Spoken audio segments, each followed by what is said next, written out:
Hi, everyone. This is a reboot of the Studio Drummer Chats podcast from 2018. I decided to re-release some of these episodes because I think there's some great info in some of them under a new distributor, and I hope you enjoy them. This one is all about having fun on the drum set or on your instrument or whatever creative thing you're doing, and I may even release some new ones in the future, so please subscribe. Talk to you soon. Welcome to the Studio Drummer Chats. This is a creativity podcast. I hope whether you are a writer or musician or comedian or actor or anything creative, that there will be something in this podcast for you. I do talk a lot about drumming and music production. My name is Jonathan Cazenave, and I am a producer, drummer, songwriter. And this episode, number 5, is about having fun with your creative endeavor or having fun playing your instrument. I come at it a bit from the perspective of a drummer or musician, but again, a lot of these things will apply no matter what you do.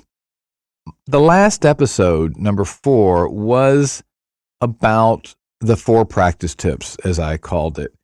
And for a lot of us out there, the idea of practice is almost like homework. It's something that we sort of have to do. For others of us, it really is a lot of fun just to pick up our instrument and play. So the idea with this podcast is the fun episode is that I'm going to list a lot of things that might spark your interest and you might find fun, because it's really important to find the fun in playing your instrument or in your creative endeavor. Because if you're not enjoying it, you're not going to do it. If you're not enjoying it, why are you doing it? And, sometimes we find ourselves when we're playing something or practicing something, sure, you're going to have frustrating times. Sure, you're going to have times where the challenge of accomplishing something is going to take a while. That's okay. But ultimately, we've got to have the fun part in there. So my question to you is, what do you play for fun? What do you do for fun? You may be a professional that has your pro gig, and then you've got your passion project over here. That counts. That's kind of what I'm talking about. Balance is going to be the key, because you do have to spend a lot of time on the business part and making sure your craft is in place and making sure that you're doing marketing and all these things that we have to do. Marketing can be networking or whatever, but all those things, you only have so many hours in the day, but still, you have to make time for the things that you're passionate about, the things that are fun. If you play an instrument strictly for enjoyment, and I hope I have a lot of listeners out there that just play their instrument just because they love doing it. Maybe they play the drums because it's a great way to release frustration. Maybe they play guitar because it gives them a chance to hang out with their friends and play their favorite songs. I hope there's a lot of you out there listening to this podcast. If you play just for fun, you have a huge advantage, because pretty much everything you're doing is for the fun part. You're focusing on the fun part, and as it should be. So that's fantastic. Either way, let's run through a few ideas here about things that we can do for fun.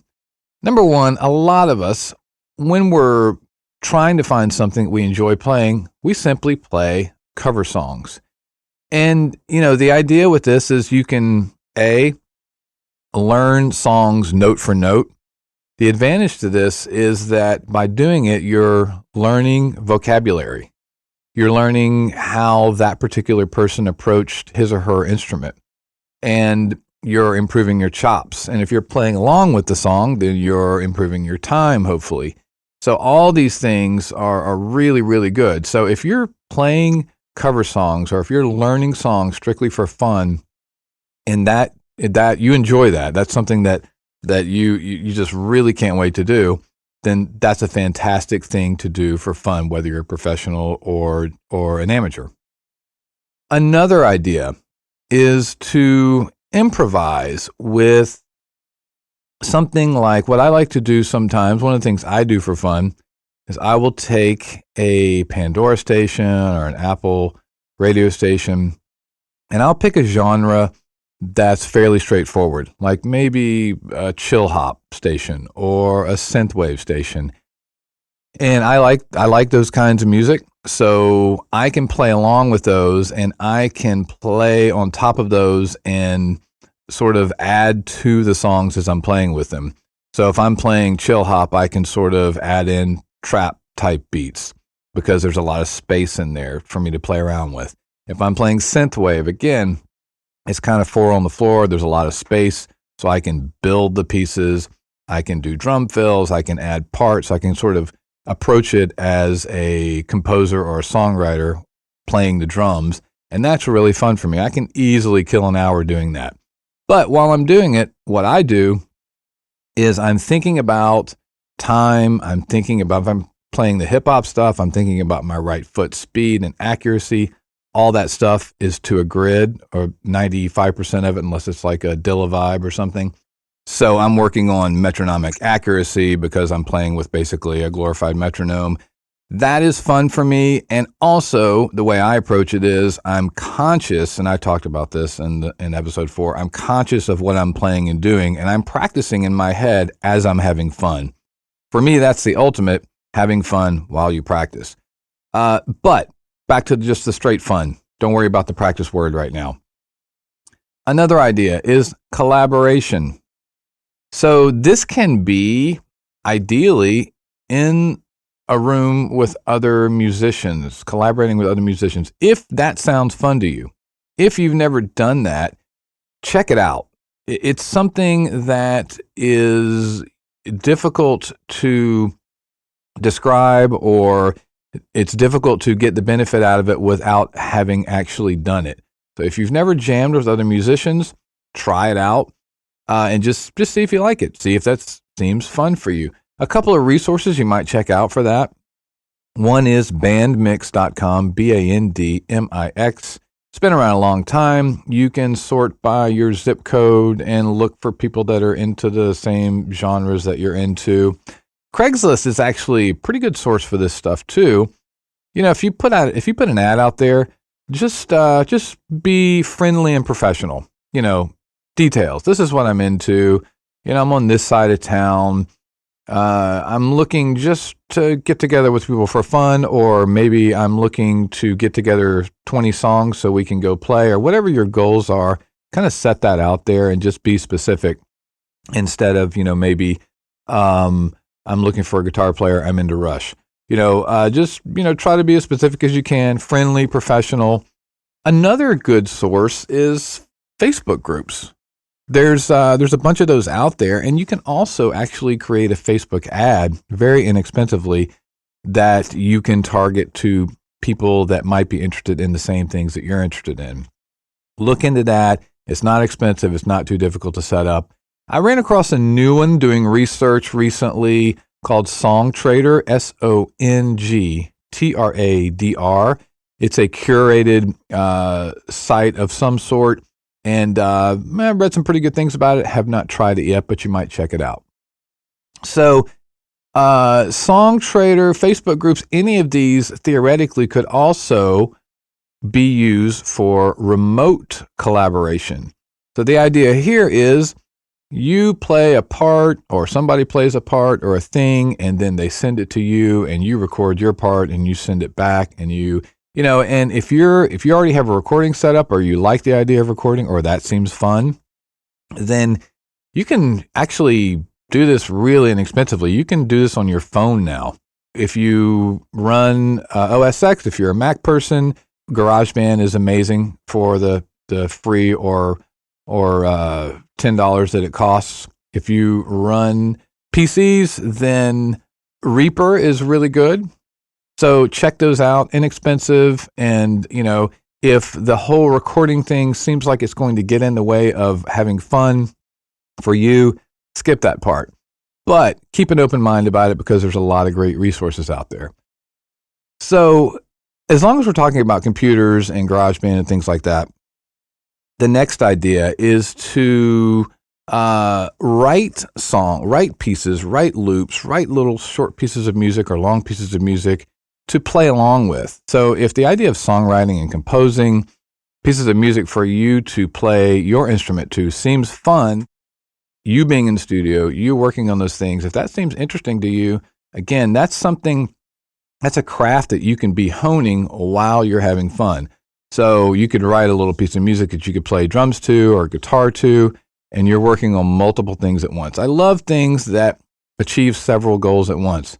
Having fun, working on your craft, learning how to record, all these things in one sit-down hour. Another thing that you can do to just sit down and play, there is a huge variety of different kinds of loops out there. If you happen to use Logic or a lot of DAWs, back to GarageBand, any of those have an amazing amount of built-in loops. You can drag them on to a track and you can start playing to them. You can pick the genre. It's a lot of fun. And if you don't have one of those DAWs, check out some of these sites that will sell you loops, like Big Fish Audio is a great one. Again, you can pick by genre, and there's a lot of just cool things that you can just basically click on and start playing to. To me, that's a lot of fun because I like to have a piece of music to play to, and I can solo over it. I can work on beats to it, all these things. And sometimes you come up with creative ideas for songs, or you might even use those as a basis for shooting a video, or who knows. Just depends on what you're into, what sounds fun to you. If you do have an iPhone, by the way, there's a little hidden gem. If you have not messed around with GarageBand that much, check out GarageBand for the next to nothing that it costs. There's a feature in there called Live Loops that'll work on your iPad or iPhone. And, it has this feature where you can basically build a song by just clicking. So it'll start with a loop. And if you want to transition to like the intro, the verse, the chorus, the bridge, you just click it. And it's really cool. And it has several genres, and it gives you something to play along with immediately for like $5. You plug your headphones in and you just go. So that's a lot of fun for me. One last loop company that I'll mention is some software called Arcade. The website is output.com, output.com. It's something kind of new for me, but I've heard the demos and it sounds really good. Their whole thing is a subscription base. They'll let you try. Right now, there's 100 days for free, and they're not a sponsor of this podcast, but I wish they were if you happen to be listening out there. But check them out. The idea is with Arcade is that every day there's new loops, new stuff, new material. And again, you install the software, you click play, and you start playing. Or if you're into creating new stuff or songs or compositions, you start creating and there's always new material. That's kind of their whole thing. So if you are into recording technology, then recording yourself, to me, that can be fun because it gives you something to work on, and you're working towards a goal, and maybe you're trying to master a track. If that sounds fun for you, then that is a great way to A, have fun, B, while you're improving, because when you listen back to yourself, you get a good sense of really where you are in a situation that you may or may not have been able to hear while you're playing. So if you already kind of have, I tell my students all the time, take your iPhone, and just record yourself playing and just listen back and see what you think. It's so easy now with voice memo. And if it's distorted, put a towel over it or put it further across the room. But just, every now and then, when you're, even if you're just working on a single stroke, or even if you are playing a beat, whatever, just record it for a minute or so and just listen back. What we're looking for here is something that is going to really make you look forward to getting on your instrument. Something that just strikes you as fun. It might be playing covers, which could be playing covers with your friends or just sitting down with headphones in your room and playing. It could be recording covers. It could be improvising over existing music. So making up your own parts to existing music, as I was talking about that I do with a Pandora station. It could be collaborating with others via getting in the room with people or over the internet, online, remotely. It could be writing your own stuff. It could be just playing along with loops. It could be recording yourself playing along with loops. All these things, what you're looking for is something that's going to lead you to the original reason you started playing the instrument. I don't know if you guys remember when you first started playing an instrument, and it might have been as a child or it might have been as an adult, but there was something, that childlike wonder, there was something that attracted you to it. And I know for me, it was what is that? What is that thing? We all had those moments where you heard something or you played something and there was that spark. That is what we're trying to stay in touch with all the time, the inner childlike wonder. Sometimes as an adult, we have to actively search for that feeling again. And I'm hoping one of these tips might help you spark that feeling again, that you may be able to find that. Pick one and try it. If you're like, meh, try another. Let me know how these work for you, if it's good or bad.